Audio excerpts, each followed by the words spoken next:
World War III could be right around the corner based on the astrology. I am not an astrologer, but I have taken a peek into the stars, and there is definitely something to this. Okay, so this info is pretty basic and straightforward and was derived from an obscure YouTube video someone posted 10 years ago, only to never post on the subject or anything of its kind again. In terms of the astrology, none of it is secret, arcane, or too technical to grasp. Any astrologer looking for these patterns would be able to see them. I should also preface this by saying, yes, I am aware astrology is considered pseudoscience and an abomination in some circles.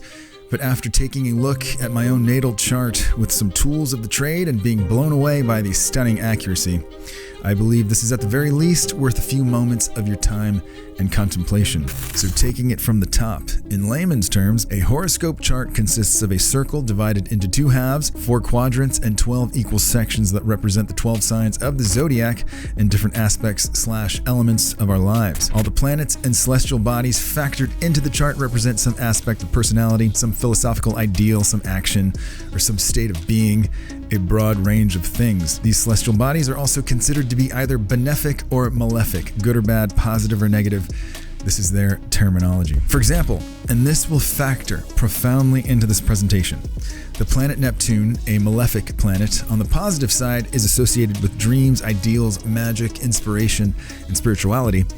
But on the negative side, which is its more dominant side, Neptune represents confusion, illusion, fantasy, chaos, escapism, addiction, lethargy, and the tendency to be easily duped or influenced by others. And I can't stress this enough, Neptune factors profoundly into the World War III projection. At any given moment on a horoscope chart, the celestial bodies of our solar system are situated somewhere on the chart in different configurations. Where they are, how they combine with each other, in which sections of the chart they sit, all create an accurate snapshot that totally lines up with reality. Having established what Neptune represents, let's take a look at Saturn, another harbinger of bad things to come. The planet Saturn astrologically represents a quote-unquote fatherly figure that brings about rules, regulations, structure, obligation, ambition, and discipline. Saturn typically ushers in hard-won major lessons learned through challenging and restrictive parameters. What is quite fascinating is that when Neptune and Saturn are conjunct or aligned, meaning they are transiting within a few degrees of each other in the same sign on a horoscope chart, historical patterns have shown that entire political systems can be birthed.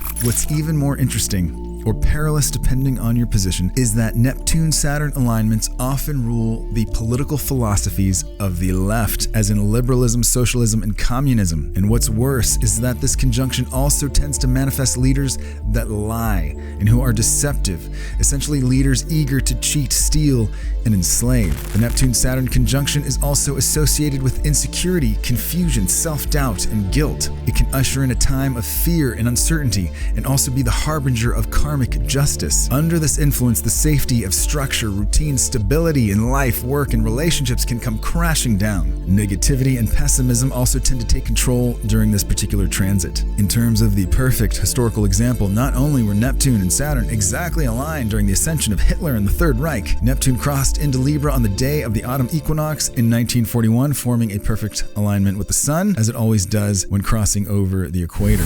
This ominous triple conjunction is what we need to be worried about. It is headed for us and could very well usher in some major military confrontation or confrontations. The planet Neptune, being the second furthest planet from the Sun, takes 164.8 years or 60,182 days to orbit the Earth. During this trip, Neptune conjuncts the Sun twice as it crosses over the equator. This happens the day of the spring equinox on March 21st and the day of the autumn equinox on September 22nd. Over the last 250 years, every time this transit has occurred, a mammoth history-making event in the form of war has taken place. In 1778, Neptune aligned with the Sun in Libra on the day of the autumn equinox, and this influence basically presided over the period encompassing the American War of Independence. This influence lasted all the way until 1883 when the Treaty of Paris was signed, bringing an official end to the war between Great Britain and the United States. In 1861, Neptune entered Aries on the day of the spring equinox, forming yet again a perfect conjunction with the Sun, and we cannot escape the fact that this transit coincided with the eruption of the American Civil Civil War, which to this day remains the deadliest military conflict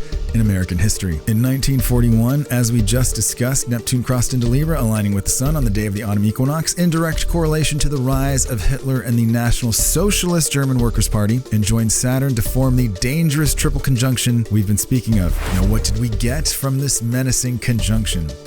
Global war coupled with an out-of-control Nazi as a leftist and socialist leader who led his people down a path to utter destruction.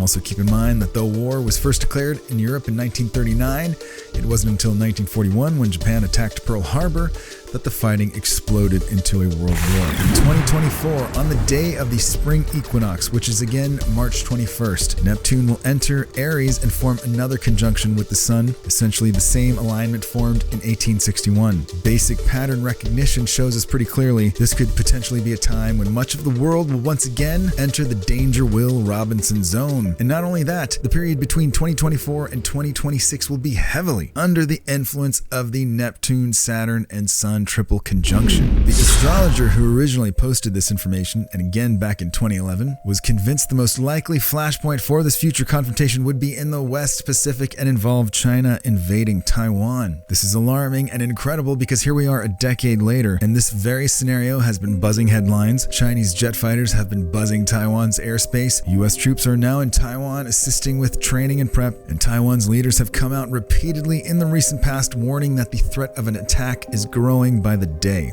Based on China's horoscope charts and others, which I'm sure to some sounds hokey, his prediction was that by 2024, China will be feeling comfortable enough to take on the US militarily, which will lead to either hubris or miscalculation spurring a CCP invasion of Taiwan and ultimately a nasty spiral. He said this would likely trigger the North Koreans to engage the South, and by 2025, his prediction was that Israel would move on Iran preemptively over the nuclear issue, which in turn would drag Russia into the fold, thereby solidifying a world war scenario. Here we have Beijing's chart set for late morning, March 20th, 2024. Neptune has aligned with the Sun, and we have Saturn just off to the side here. Saturn's position on the MCIC axis was of particular concern to the astrologer's analysis, and as he described it, spelled eventual doom for the ruling regime there. After looking it up, I found that Saturn in the transit tends to represent a time of coming to terms with personal limitations, so if China goes aggressive, this alignment may see them realizing they've bitten off more than they can chew. As we've discussed, when Neptune and the Sun align historically, we've seen major wars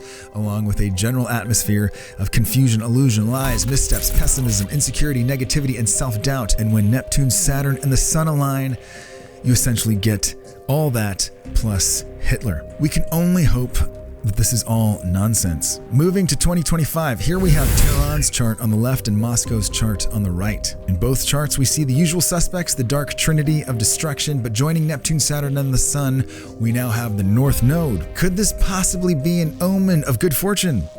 Sadly, not in the slightest. The North Node not only adds an even greater level of negativity and pessimism to this cocktail of bad tidings, it reinforces the theme of karmic retribution. And because all this activity is in the upper half of the chart, we can interpret this as both countries reacting to external events as opposed to the action being fomented from within their borders. Russia's chart also has Saturn lining up with the MCIC axis, which is, as we've discussed, an ominous signal that can spell trouble for the ruling power structure during this period. The downfall of the regime, as the prognosticator phrased it. Ultimately, the chart was showing him the possibility of a nuclear exchange between Israel and Iran. And finally, here we have Washington, D.C. on the left and Shanghai on the right. What is strikingly noticeable about these two charts lined up next to each other is that their planetary alignments form an almost perfect opposition. In the U.S. chart, we see a confluence of planetary objects in the upper portion all leaning towards the left. Unsurprisingly, we see the dreaded triple conjunction with their nasty North Node buddy, along with Mars. Now why would that be bad? Mars represents war and aggression, so clearly this is a turbulent transit. But the fact that it's all on top and to the left signifies that America, or the government obviously based in DC, will be directing external events as opposed to reacting to them, which is the exact opposite of China's chart, which shows the same conjunction but down below and leaning right. This signals China could be dealing with and reacting to some heavy internal turmoil, which the astrologer suggested could potentially be civil war or natural disaster related.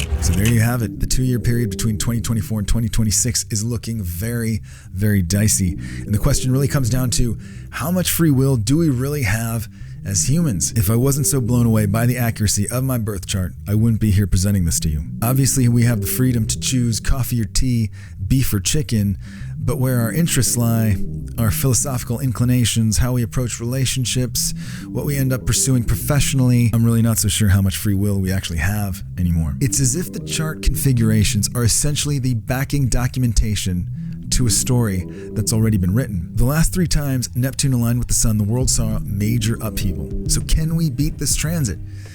It is now the $1 trillion question. And before I totally close this out, I wanted to leave you with one final thought. In the midst of this current Biden backlash, I think a lot of people are starting to bank on the idea that Trump or some other charismatic Republican figure will have a real shot at the White House in 2024. While it certainly is a possibility, I'm thinking the astrology is telling us otherwise. We cannot ignore this nasty triple conjunction signaling the rise of leftist ideologues. And if war does break out, I just can't see the country pining for Trump. He's just not the guy equipped to lead this nation through a nuclear situation. But let's just hope all of this turns out to be nonsense. I thank you for your time, and I bid you farewell for now.